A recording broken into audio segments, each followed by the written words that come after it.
business on Rogers LTE, Canada's fastest wireless internet. In Burlington, Ontario, we have Ray on the line. Hi there, Ray. Good day. David, I'd just like your investment views on pipelines like Enbridge or Kinder Morgan as an example, because it seems as soon as the word pipeline is heard, people seem to gather around for a ride these days. So I'd like your general views on this investment at this time. Thank you. Sure. So, Ray, pipelines have been a big part of our investment portfolios over the last couple of years, and frankly, they continue to be. In our business, it's all about finding what we would call revaluation candidates, where something's changed for the better, and not only are you going to get paid what you expect, but where what you might get paid may grow a lot faster than you think, and you may get higher prices.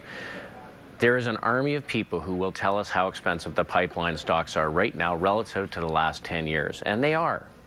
But the fact is, most of the midstream energy infrastructure companies will grow their cash flow 10 to 20% a year for the next 5 years because of the boom that's going on in oil and gas in North America.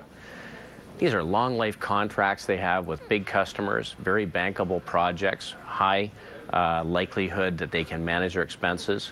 And if you're getting that much faster cash flow growth, you're going to get faster dividend growth, and they should trade at a higher multiple. So the simple analogy I'd make is in the late 90s, we paid high prices for telecom equipment companies because there wasn't enough bandwidth in the pipe to move data through the internet. Today, there's not enough bandwidth in the system to move energy to market. So you want to invest in those kinds of shortages of supply. And I think the pipeline companies are going to be very attractive for a long time. And there's lots of people just waiting under the surface to buy these on pullbacks. And give us your favorite name. Well, we'll talk about one today, but IPL is a big favorite of ours. Keyera is a big favorite of ours. We've got a basket of them. But we'll talk about an energy infrastructure company later on. All right. Let's talk to Ivan now. He's in Toronto. Go ahead, sir. Hi, Goldco, please. Just wonder, is it good to buy today or wait for after the earnings? What is the prediction of earnings? Thank you. Okay. So, Ivan, I can intellectually see the value of owning gold, given that every country on earth seems to be trying to devalue their currency. Having said that, the gold producers are having a very difficult time coming in on budget and meeting expectations. Price of gold continues to be sloppy. It may just be this is a consolidation after the big move over the last few years. But in the meantime, we're in a bull market. So when you're in a bull market, you focus on the things that are working, not what you hope may work. So we are not value investors where we say we're going to buy something and hope that the opinions change down the road. I would avoid gold producers at this point. I can see that they're cheap, but nobody seems to care at this point. So I think that I would avoid really any of the gold producers until you see a meaningful turn both in the price of gold and in the participation of the gold stocks in this rally. Sounds like sound advice. Let's talk to John now. He's in Pickering. Go ahead. Hi, Mark. Very good show. Thank Day you. and night, 24/7. Great, thanks. Dave, we never missed you when you were on the show, whether you're in the evening or in the morning. But anyway, my question is about CSX Railways in the U.S. If that's not your sort of pick, then please recommend something in industrial and transport. Sure. Thank you, and have a good day. So, John, you've hit on one of the core themes that we've been focused in for quite some time, and that's the rails. This is in some ways a derivative of the call on midstream energy assets, because, of course, without pipeline capacity, how does the oil get to market? A bunch of the companies are shipping by rail. CSX is more specifically an East Coast rail and less a participant in that. We like CP, closer to home.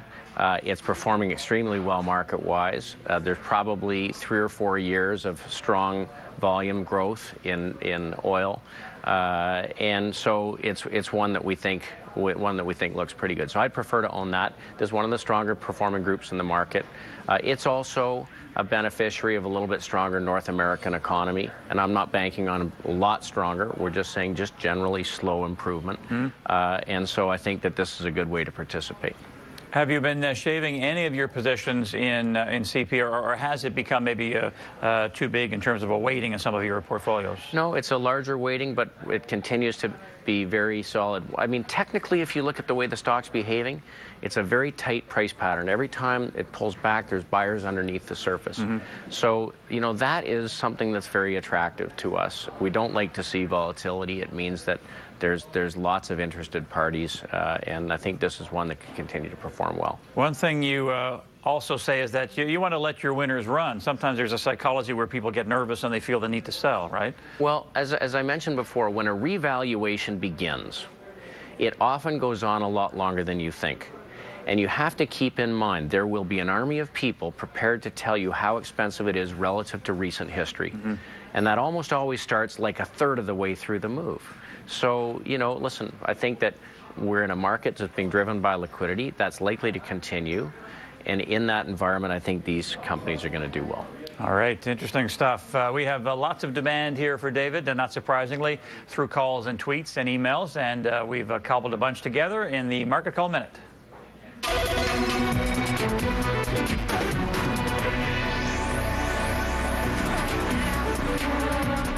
Dean in Kelowna, BC, called in about SBA Communications. This is on the NASDAQ, another tower company which you hold. Yep. This is a pullback that makes sense in this market. There's been a little bit of rotation to more economically sensitive stocks. I'd continue to own the stock. Should continue to do well. David in Orangeville, Ontario, on Crescent Point CPG. Is this one you hold with a nice juicy yield? Yeah, we do not own Crescent Point currently. We do have a couple of oil companies. We own some Vermilion, we own some Tourmaline, but this is not one of the leaders currently. All right, Glenn's in Maple, Ontario, BlackBerry, BB. Glenn, I've looked at the device. I think it's a great device. I think they've got some hurdles to get over. I would love to see it be successful going forward here, but I think they're going to have to prove out the story a little bit. Jim Balsillie selling the rest of his shares today. Andrew in Toronto on Fortis. Yeah, not going to be one of the most exciting stocks to own, but very predictable. They've had very good dividend growth over time. Stocks pulled back in the last few days. Support around $33. I'd hold the stock here. I think it likely holds in pretty well. Jim's in Pickering, Ontario on Cameco. Is it time to buy a company like this in this sector? Yeah, we're not there. It certainly looks like it's getting turned around. I think if it traded through sort of $24, it would get a lot more interesting technically. Energy is not the first spot we would be focused in right now. Derek has an email out of Kitchener, Ontario on General Electric, that huge deal with Comcast the other day, getting rid of the rest of NBC Universal. Yeah, so General Electric falls into two positive camps currently.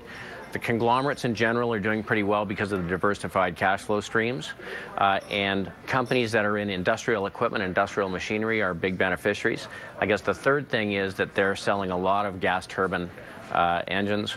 And all three should be positive for GE. So good dividend yield, 3% plus. You're going to see dividend growth, lots of stability in their cash flow. Diversified cash flow stream looks interesting. And you hold this? We do not own it, but we own some other machinery companies. All right, very good. A short pause here with David Burrows.